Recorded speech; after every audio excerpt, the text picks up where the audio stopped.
Wabarakatuh. Om Swastiastu, Namo Buddhaya, Salam, Salam Rahayu, Salam Kebajikan, Salam Taklim Marifat, Kajian Ilmiah Metafisika Tasawuf Islam.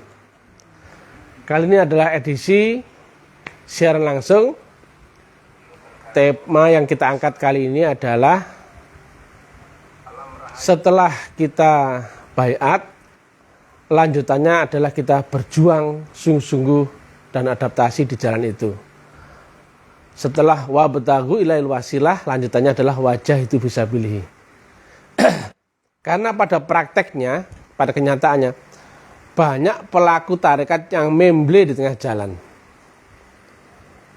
Harapannya tinggi, mau ketemu ini itu di dalam praktek ilmu tarekat. Tapi karena disiplinnya nggak kena, maka engkau pun akan lembung. Karena ini semuanya ilmiah ya, jadi semua jelas, disiplinnya jelas, rukun syaratnya jelas, jadi stepnya pun jelas. Nah, kenapa kau mesti berjuang berabdi? Karena kita akan ketemu 3 gelombang. Ini infra, ini sonor, ini ultra. Misalkan ini SMA, ini SMP. Nah, dari SMA untuk naik ke dimensi lebih tinggi harus daftar, yaitu upgrade S1.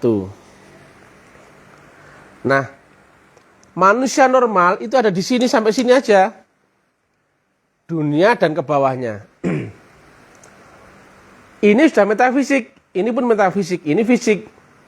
Antara 0 sampai 100%. Ini dunia. Maka manusia di kondisi stasioner awal itu nggak mungkin bisa melampaui 100%, mati. Tetapi jika dia asal laku meditasi atau semedi atau apa, dia bisa turun ke gelombang infra, masuk ke dimensi metafisik, tapi metafisik infra loh. Nah, untuk ultra itu beda. Nah, infra bisa dikontrol akal sadar, karena di bawahnya akal. Makanya alam bawah sadar loh, alam bawah sonor loh, sadar. Nah, kalau ultra sadar, akalmu nanti akan lenyap, kalah sama ini. Ini dikontrol sonor, kontrol akal, kontrol sadar. Tapi kalau engkau naik ke gelombang ultra, engkau akan kehilangan akalmu. Tapi bukan berarti nggak berakal kayak orang gila loh ya. Nah, itu kan banyak komen-komen di uraian saya, dikiranya orang nggak berakal itu orang gila. Enggak, blok. Jadi orang nggak berakal itu memakai alat gelombang kesadaran yang serupa dengan akal, tapi bukan akal. Itu namanya roh. Nah, ini akal ya. Akal. Ini ke atas. Ini roh. Nah, kalau orang di sini, ada nggak ini? Ayo. Ada nggak? Orang di SMA, lulusan apa? Di standar SMA, dia S1 nggak? Nggak ada. Seorang di dimensi dunia antara 0 sampai 100, dia otomatis nggak ada dimensi rohnya, atau rohnya ada tapi belum teraktivasi, belum terpakai. Gelombangnya masih di sini. Lah, tapi kalau misalkan orang bisa tahu teknik untuk masuk ke dimensi roh, jasmani otomatis ngikut. Kalau dari S1, otomatis nggak SMA-nya ngikut? Ngikut. Karena dimensi roh lebih tinggi daripada dunia. Selama kau ada di dimensi ini, dimensi 0 sampai 100, kamu nggak mungkin bisa naik ke 103, betul nggak? 105. Nggak mungkin. Maka kemampuan manusia normal hanya sampai mentok di ujung 100%. Ngelewati 100% mati. Makanya perjalananmu itu nggak berhenti di sini tak loh. Tapi naik loh. Sampai engkau ketemu mesti gelombang mutlak atau maha sonor atau maha sadar. Atau maha roh loh. Nah, di stasioner sonor ini akan mudah ketarik ke gelombang infra. Kenapa? Infra bisa dikendalikan oleh keinginan, harapan, khayal, kepentingan, bisa turun. Makanya banyak nggak praktek ngepet gitu, pesugihan. Dapatnya instan, ya. Nah, tapi biasanya masih praktek tumbal. Lah kalau tumbalmu habis, ya dirimu ditumbalkan. Sedangkan untuk praktek ke gelombang ultra harus lewat baiat. Nah, saya tanya, jika ini SMP, SMA, dan ini sarjana, kira-kira kalau mau daftar sarjana itu daftarnya waktu di SMA apa di SMP? SMA lah. Maka sudah benar, baiat untuk bisa pulang ke hadirat Allah Ta'ala mesti baiat di dunia. Yaitu temukan pembawa silah atau guru mursyid yang waris dari estafet Rasulullah. Yang sanadnya nyambung tembus. Ada ijazahnya. Konkret. Itu dipertanggungjawabkan seluruh rohannya ahli silsilah. Itu baru sah. Jangan mursyid yang ngaku-ngaku. Itu mursyid effendi, pemain bola.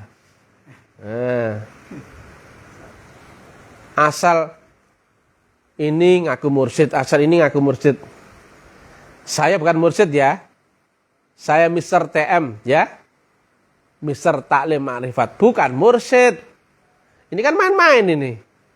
Main-main meriset agama. Walaupun latar belakang kami pun Thariqah. Nanti ya prakteknya pun lewat Thariqah.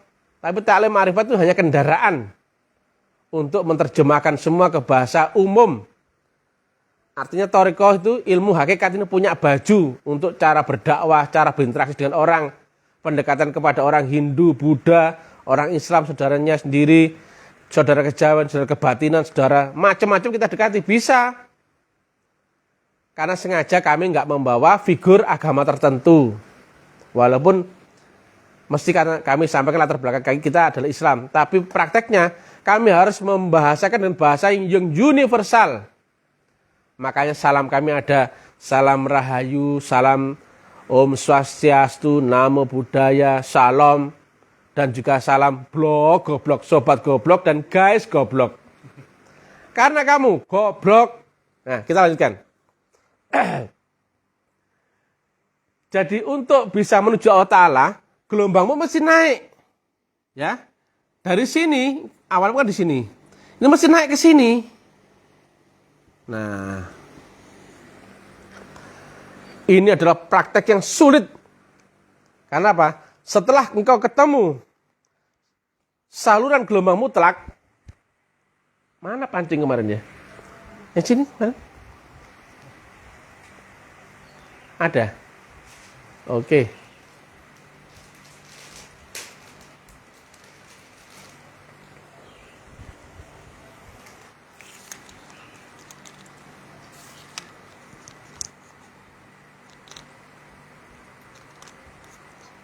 Coba ya.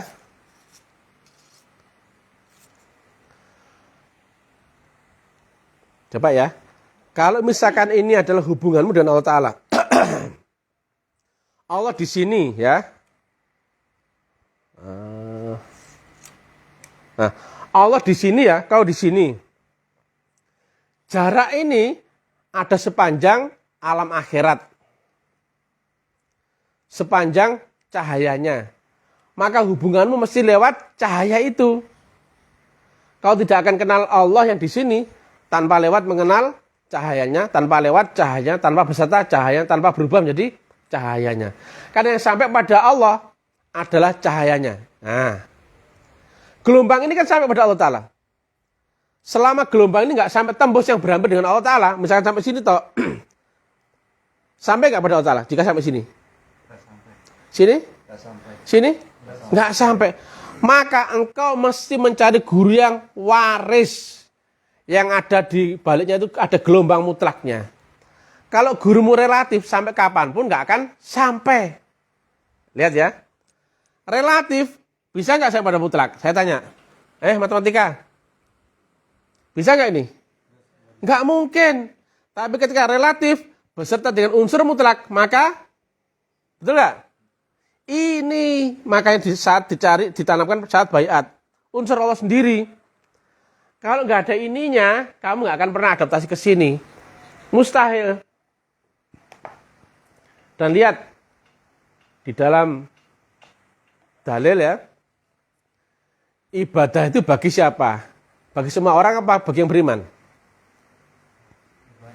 Yang beriman. Kalau orang nggak beriman, belum dapat perintah ibadah. Kenapa? Allah nggak mungkin menyuruh orang yang tidak ada syarat rukun memenuhi sehingga nggak mungkin sampai. Ya nggak mungkin disuruh lah, Allah nggak goblok. Tapi kalau orang yang telah berserta iman, maka dia mendapatkan perintah. Ya ayyuhalladzina amanu kutiba alaikumussyiyam. Karena ada ini. Nah, tanpa ada ini, kamu nggak akan saya ada ini. Dan ini, iman itu lihat di Asy-Syura 52. Nanti apa? Berupa nur. Sebelum engkau tidaklah mengetahui apa itu kitab Quran, apa itu iman, maka dijadikan nur. Dan ditanamkan. Lihat di kalimat ayat yang lain, cuman saya lupa. Surat berapa, ayat berapa. Ada Badui datang menghampiri Rasulullah.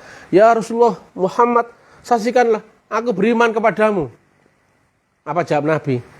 Belum. Engkau belum beriman. Iman belum masuk dalam dirimu. Engkau masih berserah diri.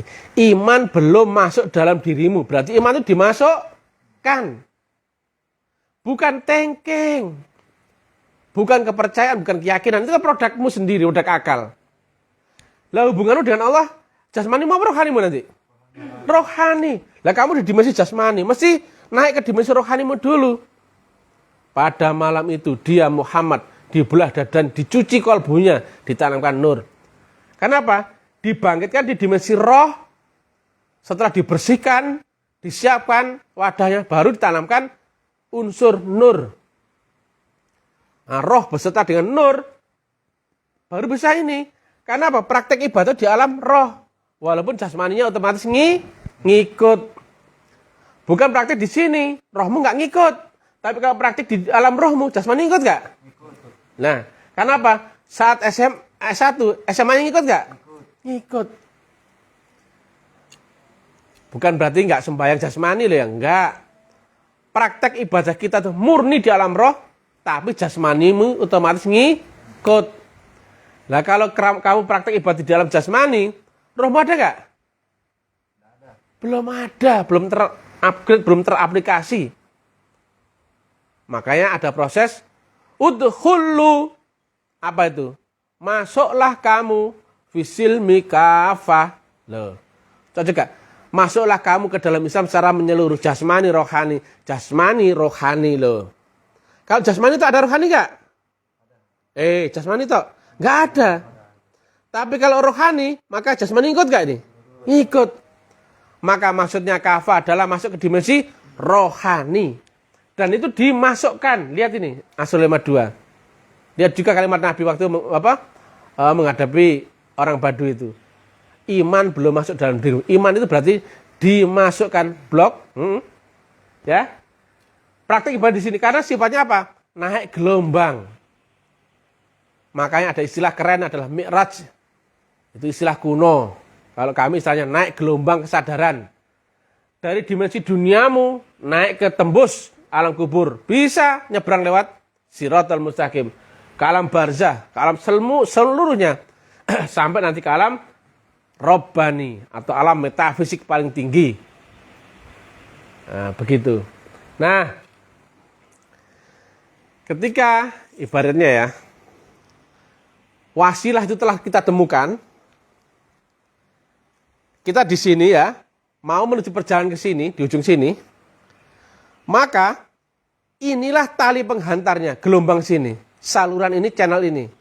Kalau nggak ada ini, nggak ada hubungan. Karena kamu nggak mungkin nembak sasaran dengan jarak tak terhingga. Nggak mungkin kena.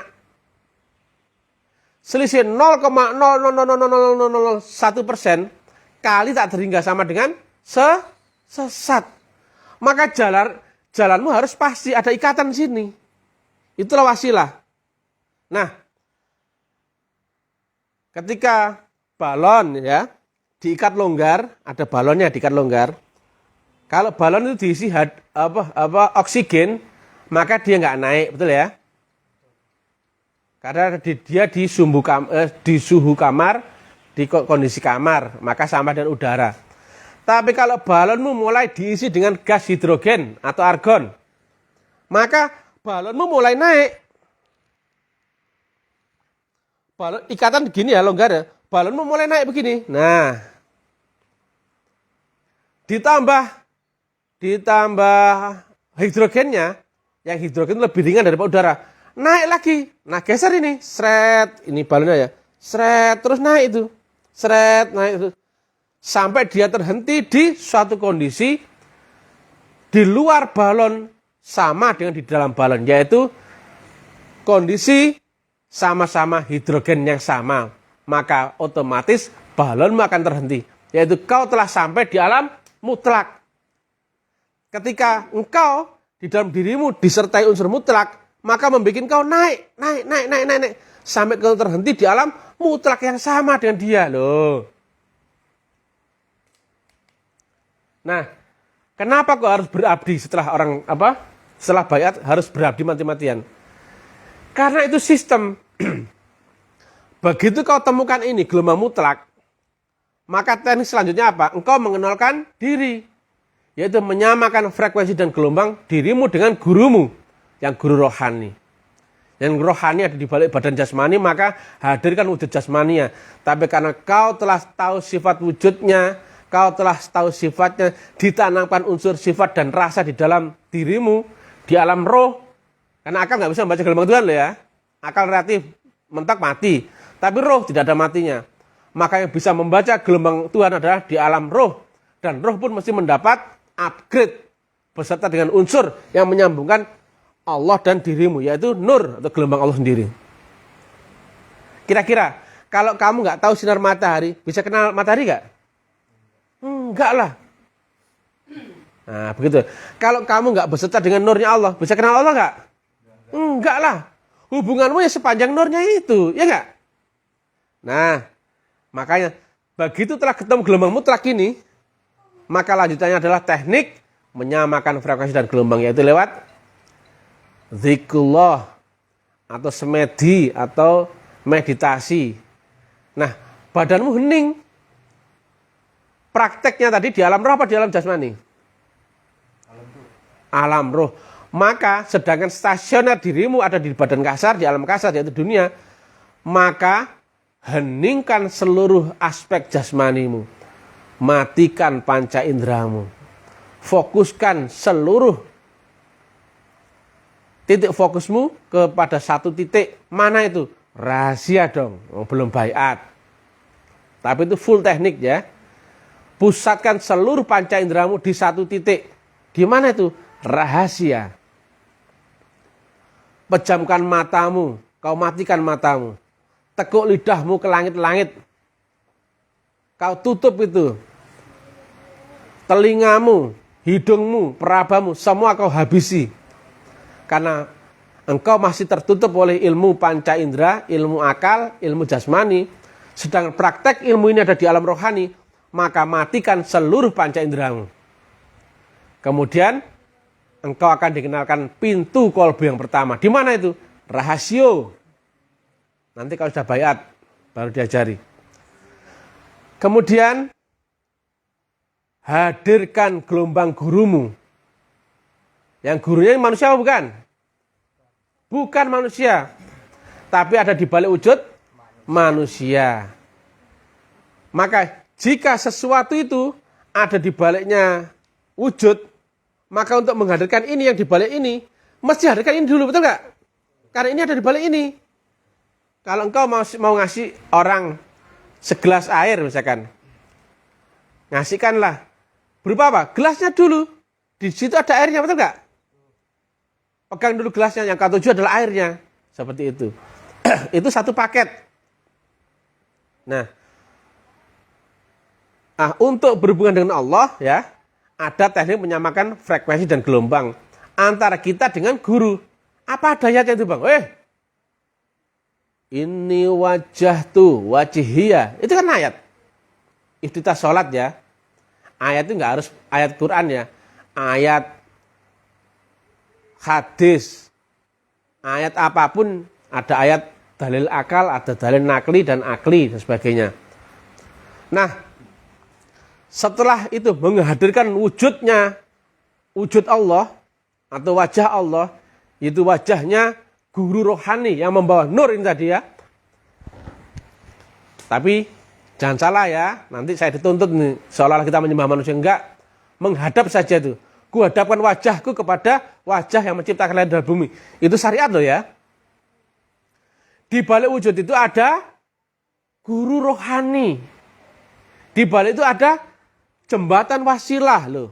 Gelombang penghubung penghantar antara gelombang di duniamu dan gelombang di arsy Allah Ta'ala alam Rabbani.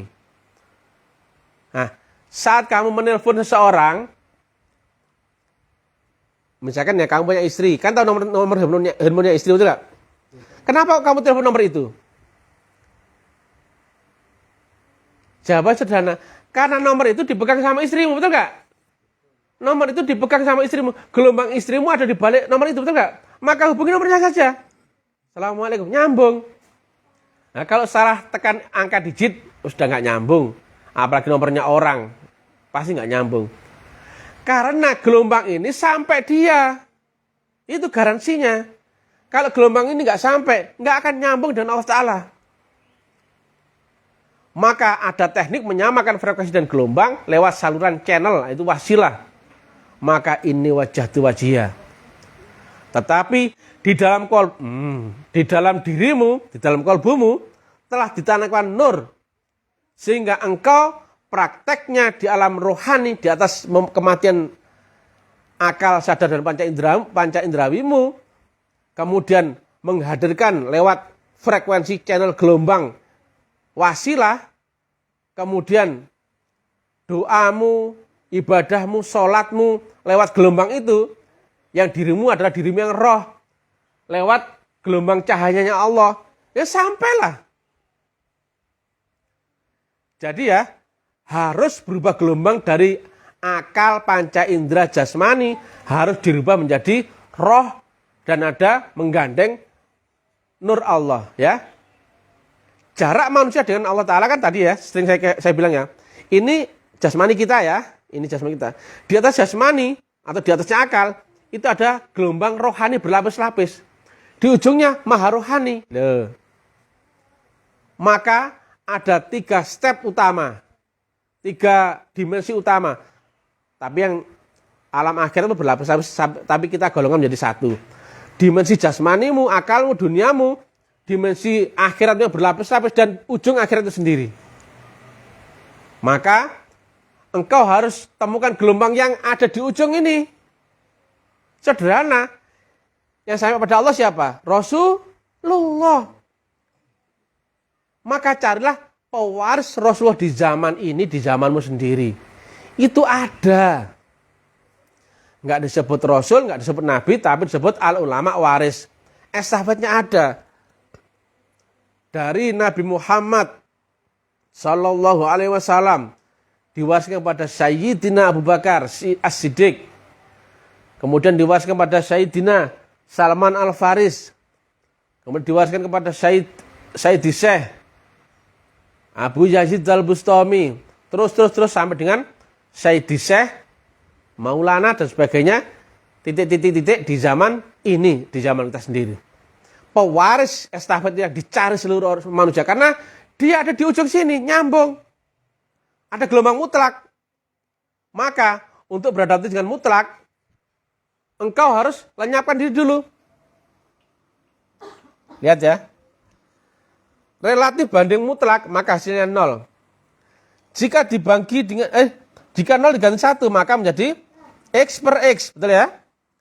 Jika diganti 2, maka X per setengah X, betul ya? Jika diganti setengah, maka X per 2X. Hadirnya konstanta mutlak adalah saat kamu 0. Maka setelah ketemu gelombang mutlak, untuk bisa hadirkan mutlak ini di dalam dirimu, maka engkau harus nolkan diri dulu. Itulah kenapa engkau masih hening. Engkau mesti mematikan seluruh panca indera. Engkau mesti mematikan seluruh badan kasarmu. Engkau harus tembus ke dimensi di atasnya akalmu. Baru secara rukun syarat, secara teknik, yaitu harus punya alat. Harus punya teknik.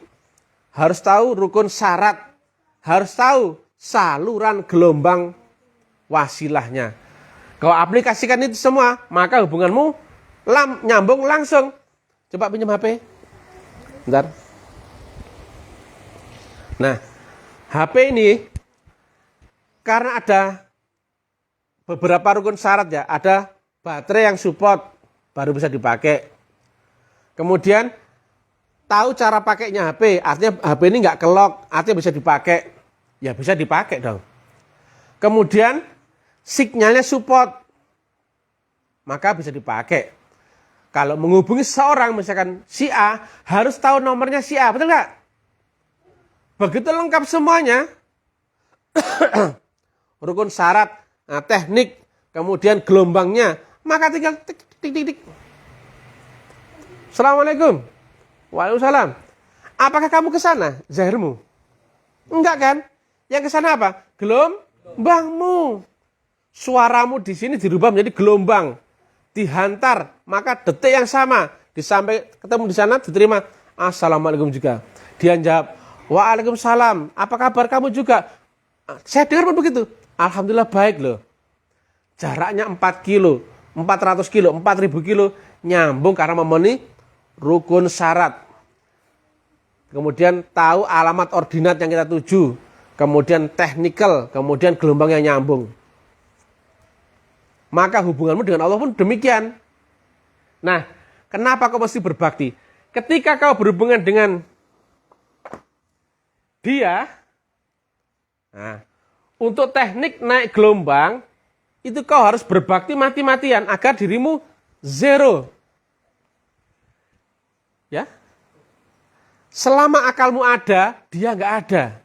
Akal, kepentingan, harapan, khayalan, angan-angan ada, Allah nggak ada. Ini loh.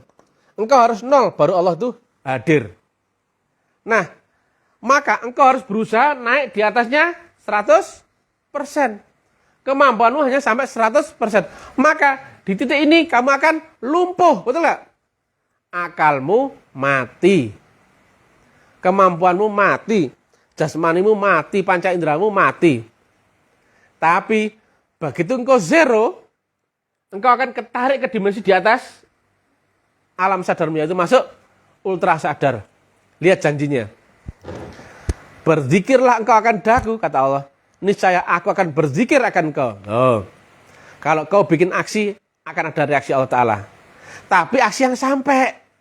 Kalau aksimu nggak sampai, ya nggak akan bersambut. Berjalan kau datang kepadaku, berlari aku menyambutmu. Urusi urusanku, akan aku urusi urusanmu. Loh. Maka ketika kita mengurusi urusan Allah, mati-matian di jalan ini, wajah itu bisa pilih, maka janji Allah apa? La'allakum tuflihun, kemenangan yang nyata untukmu. Engkau ketarik ke dimensi di atasmu. Dari dimensi dunia, naik ke kubur. Maka kubur menjadi nyata, dunia menjadi abstrak. Begitu dari kubur, naik ke barzah, kubur menjadi abstrak. Yang nyata adalah barzah. Demikian seterusnya, sampai tidak ada lagi lapisan. Yaitu engkau masuk ke alam mutlak, sudah nggak ada lagi pembanding, sudah nggak ada lagi positif negatif, nggak ada lagi awal dan akhir, nggak ada lagi baik dan buruk. Maka rumusnya menjadi berlaku begini. Matematika. Bang Karim, kelihatan nggak sini?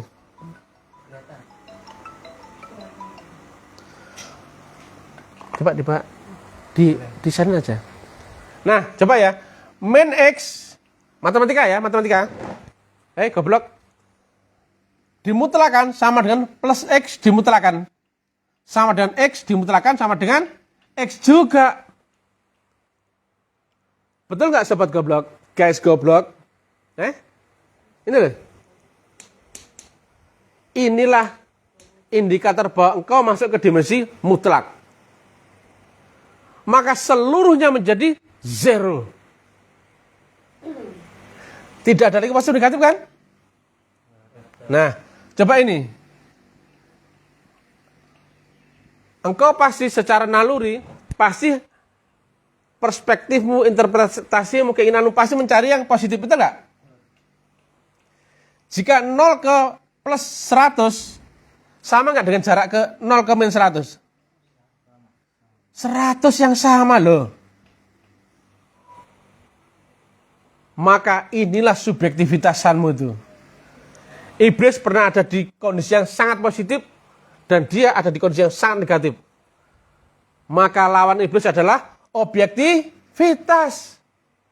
Hadirnya mutlak ada saat engkau 0. Jangan cari yang positif. Goblok.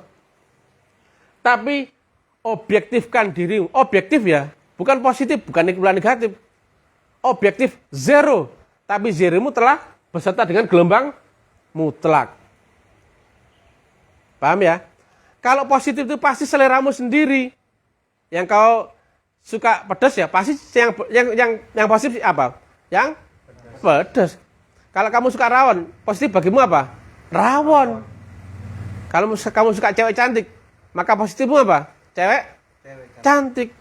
Kalau positifmu adalah uangnya banyak, maka positifnya apa? Uang banyak. Itulah subjektivitasanmu. Itu harus kau buang itu. Makanya ini praktek sulit. Engkau harus menghilangkan seluruh akalmu. Tapi bukan gila ya. Ada sejenis akal tapi bukan akal. Kalau akal kontrolnya di otak ya. Tapi kalau satu kesadaran yang berikutnya adalah kesadaran roh. Pakai roh.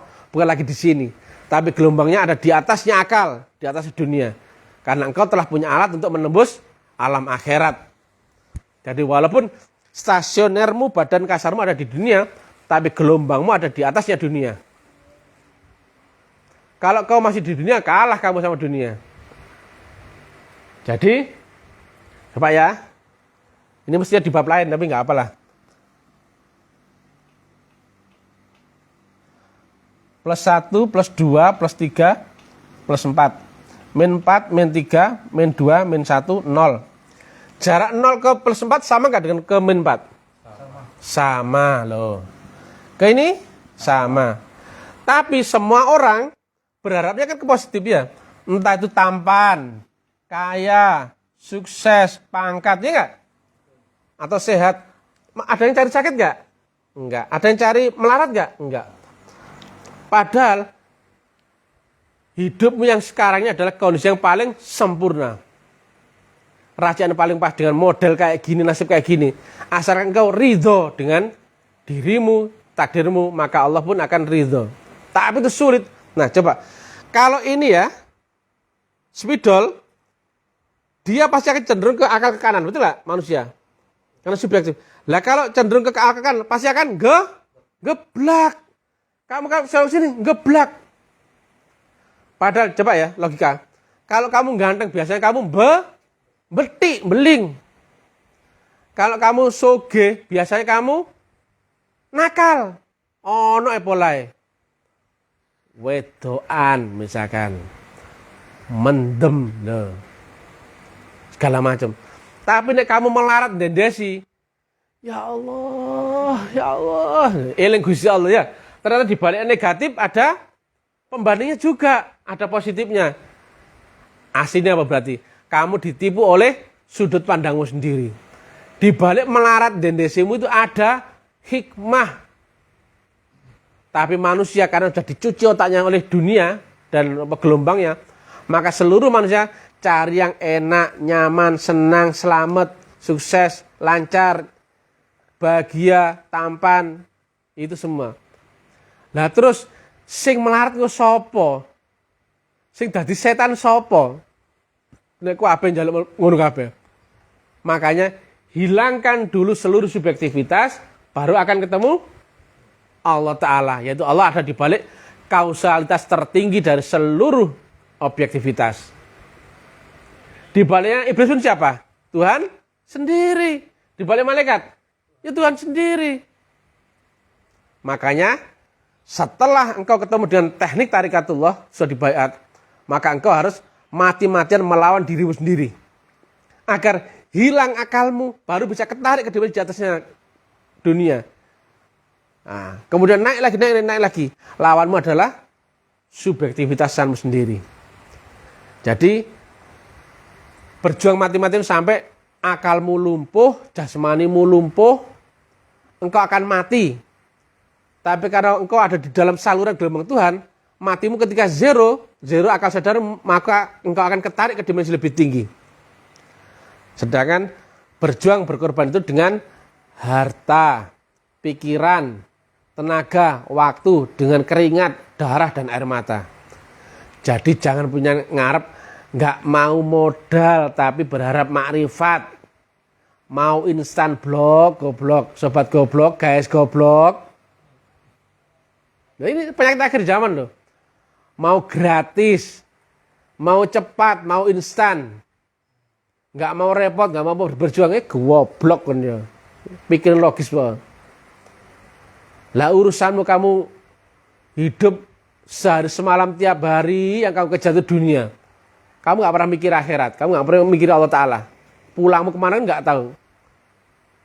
Tahu-tahu kamu ada dongeng kayak gini kemudian tertarik.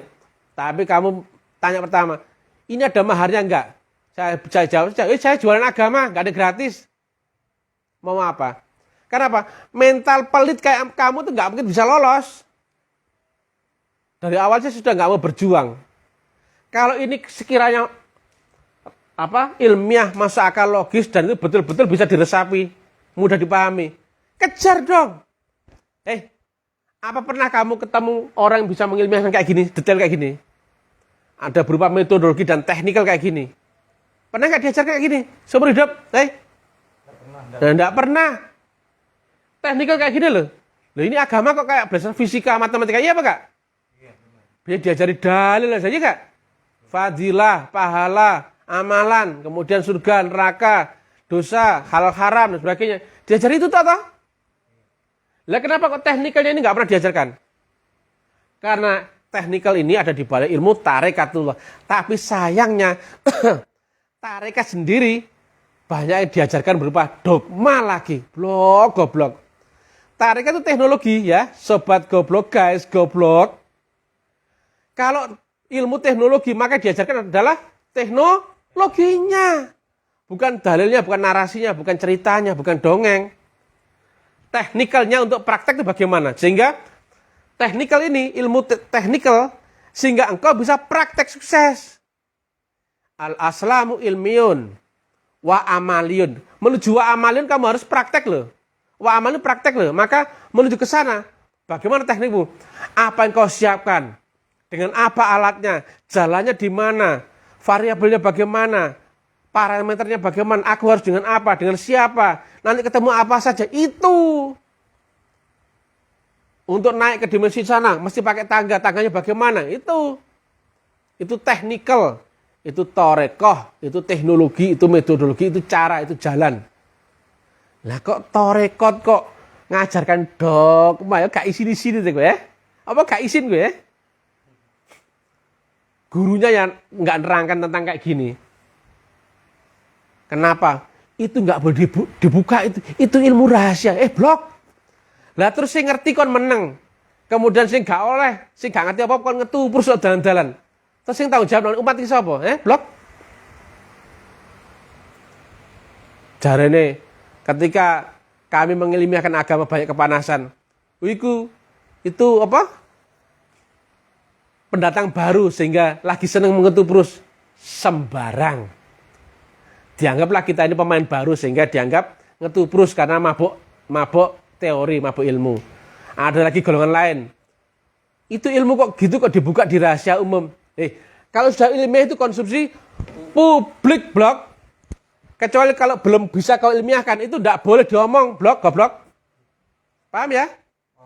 Loh kalau ilmiah gini loh. Anak kecil, dewasa, profesor, tukang becak, ngerti. Tapi kalau ini diterangkan dengan bahasa yang tidak ilmiah, asal harus begini Pak. Gimana caranya? Nggak tahu. Itu yang nggak boleh asal-asalan. Coba, ketika kita menerangkan rabitoh menghadirkan wujud guru, itu kan bagi orang lain apa? Syirik. Karena apa? Nggak diterangkan ilmiahnya. Ternyata di balik wujud ada gelombang yang menyambungkan. Ngomongmu sama HP, ya toh? Yang pegang HP. Bagi orang lain nggak paham metodologi itu dianggap orang gendeng. Ketika kita menghadirkan gelombang rabitoh, gelombang mursyid yang ada di baliknya wujud guru. Yang kita sembah Allah tapi lewat menghadirkan guru. Menghadap guru, yang kita sembah tetap Allah. Yang kita pegang guru, ngomong sama guru, tapi tujuannya kepada Allah Ta'ala. Sama nggak dengan prinsip HP tadi? Bagi orang lain, syirik, goblok. Tapi karena ini ilmiah tinggi, makanya ini bisa diilmiahkan. Karena Islam itu ilmiah.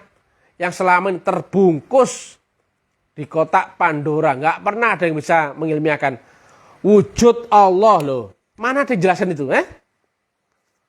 Wujud Allah. Ada nggak yang sebelumnya menerangkan ini? Goblok. 2. Rasulullah zaman ini. Ada yang menerangkan itu nggak? Teknik Mi'raj loh. Pentingnya bayat untuk masuk ke dimensi lebih tinggi. Siratal mustaqim untuk nyebrang. Akhir itu sekarang. Itu nggak ada yang nerangkan. Nggak tahu aku tuh orang itu kok ngajarkan apa. Padahal kitab dibaca tiap hari. Allah itu sifatnya wujud, berarti ada wujudnya, tapi wujud itu bukan Allah loh. Jelas toh? Lihat di uraian saya sebelumnya. Nah, begitu. Nah, dimensimu dunia, kapasitas itu terbatas. Mau naik ke dimensi yang tak terhingga, dengan kapasitas tak terhingga. Ya nggak mungkin lah, mesti pakai teknik tinggi. Makanya kami dakwah di saat ini adalah akhir zaman yang sulit kita menceritakan, kita tahu ada orang yang menjelaskan kayak gini. Semua pada cari zona nyaman, aman, nggak mau resiko, nggak mau dimusuhi orang. Maka dia tampil dengan suara yang manis-manis. Kenapa? Audiensmu suka gula-gula, kau kasih gula-gula. Tapi ini kan apa adanya. Ini ilmiah. Nggak perlu aku bermanis-manis muka. Bercantik-cantik cakap. Enggak. Kalau aku bilang nggak mungkin. Sesat ya sesat, mau apa? Karena teorinya logis. Ini pun disampaikan kepada seluruh agama, bisa nerima. Mungkin nyata seperti itu, naik gelombang nggak bisa dan sebagainya. Makanya beragama pakai akal, akan ada banyak syariat, ada banyak benturan. Islam sama Hindu, Buddha, Kristen, benturan sendiri. Islam sama-sama antar golongan tengkaran. Lain organisasi tengkar, lain madhab tengkar. Loh, masa agama kayak gitu? Goblok. Jadi kalau agama memakai ini, kamu akan ketemu perbedaan. 1000 kepala akan ada 1000 interpretasi, 1000 selera, 1000 keyakinan, 1000 kepercayaan. Tapi kalau kau beragama memakai ruhmu, maka kau akan ketemu jalan yang dilewati oleh rasul-rasul dahulu. Gurunya ternyata sama. Makanya kita di rukun iman kan wajib mengimani rasul dahulu, kitab dahulu. Loh wajib loh ini. Kau wajib mengimani Nabi Isa, Nabi Musa, Nabi Ibrahim, Nabi Nuh dan sebagainya. Bukan hanya iman percaya loh, bukan. Karena engkau lewat jalan yang dilewati dahulu oleh beliau-beliau itu, maka kau naik saksi, beriman. Bahasa Madura, bahasa Reng Medura, just the same way. Wah itu ya. Ketika kamu lewat jalan yang sama, maka peluangmu akan ketemu kejadian yang sama. Walaupun dilewati oleh orang yang lewat jalan itu 1000 tahun yang lalu, 1 juta tahun yang lalu. Tapi jika lewat jalan yang sama, metodologi yang sama, guru yang sama, pasti engkau akan ketemu kejadian yang sama.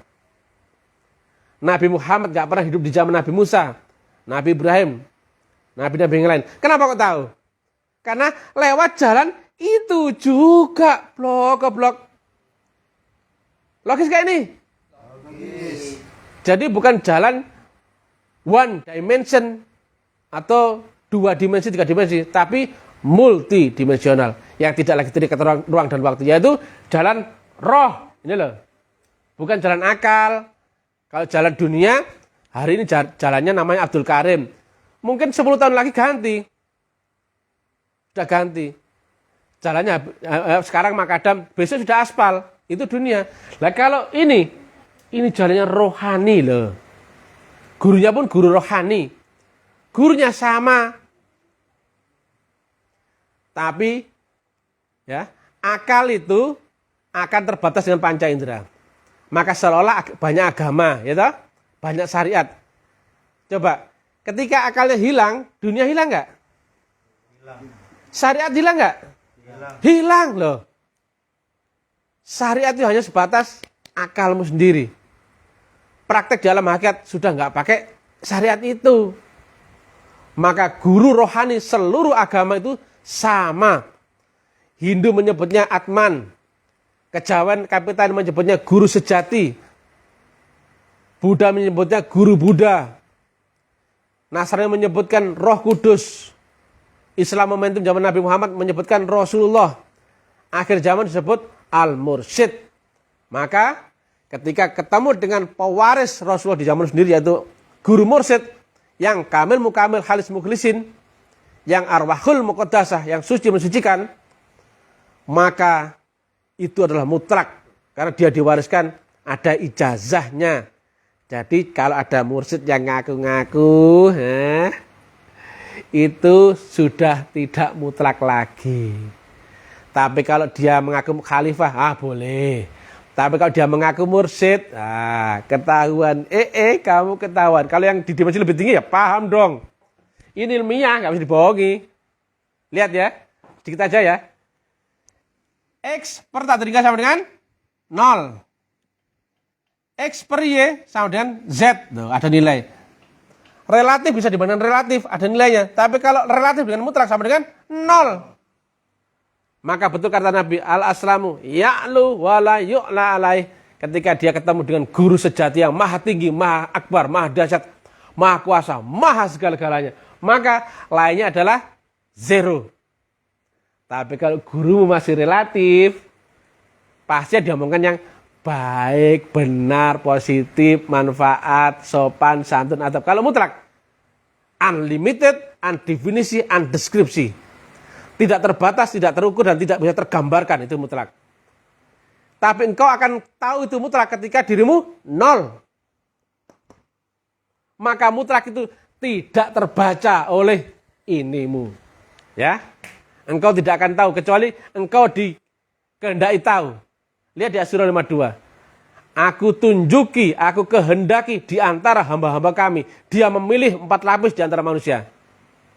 Paham ya? Oke, demikian. Jadi, setelah kau ketemu dengan guru sejati, guru mutlak, baktikan habis-habisan untuk dia. Kiblatmu kepada dia. Kiblat loh ya. Menyembahmu kepada Allah Ta'ala lewat dia. Kalau misalkan HP, kau berhubungan dengan seorang di sana lewat HP. Yang kau pegang HP, ngomong sama HP. Demikian juga sama Allah Ta'ala. Lewat mursyid. Hadirkan mursyid, gelombangnya mursyid. Tapi gelombang ini nyambung kepada Allah Ta'ala. Maka nyambung. Semisal, saya mau nyalakan kipas angin. Butuhnya sekarang di sini. Apakah saya perlu bawa ke sumber tenaga listrik? Tidak perlu. Cari saja stop kontak yang ada stromnya listrik. Betul nggak? Colokan saja terdekat. Butuhmu di sini. Saat kamu di sini. Saat kamu sekarang. Menyembah Allah butuhnya di mana? Di dunia. Saat kamu di sini. Jangan mimpi nunggunya di sana. Nggak ketemu juntrungnya. Menyembah Allah itu saat kau di stasioner dunia. Tapi rohmu bisa nembus akhirat. Kau bisa sampai ke Allah Ta'ala. Lewat metodologi tarekatullah ya. Mudah-mudahan manfaat. Jangan goblok-goblok ya. Walaupun kami sebut sebagai sobat goblok, guys goblok. Salam tali marifat, salam kebangkitan tasawuf ilmiah. Jangan lupa ikuti uran-uran elit tali marifat ya, yang semuanya ilmiah, dihitung, dinalar, logis, dengan hukum, dengan teori, variabel, dan sebagainya. Kemudian share uran-uran gila kami kemana-mana agar banyak umat tercerahkan. Salam kebangkitan untuk semua orang. Semangat mencari sejatinya diri, hakikat diri. Salam buat orang Islam, Hindu, Buddha, kejawen, kebatinan, wong ilmu hikmah, semua. Wong Yahudi, wong Majusi, wong Konghucu, semua. Karena kita adalah saudara. Jadi, temukan ini tadi, pembawa gelombang mutlak tadi ke dunia, yaitu seorang manusia, yang kemudian lanjutkan dengan teknik yang diajarkan saat bayat, dan kemudian setelah itu, maka baktikan dirimu habis-habisan sampai engkau mati. Tapi mati itu nggak perlu mati kek ya. Mati ini saya sudah hilang seluruh akal sadarmu. Maka sampai engkau tidak berdaya upaya, maka engkau akan ketarik ke dimensi lebih tinggi, yaitu kuantum. Kuantum lagi, itu namanya mirat. Ilahi anta maksudi, wa itu kamar lebih. Wassalamualaikum warahmatullahi wabarakatuh.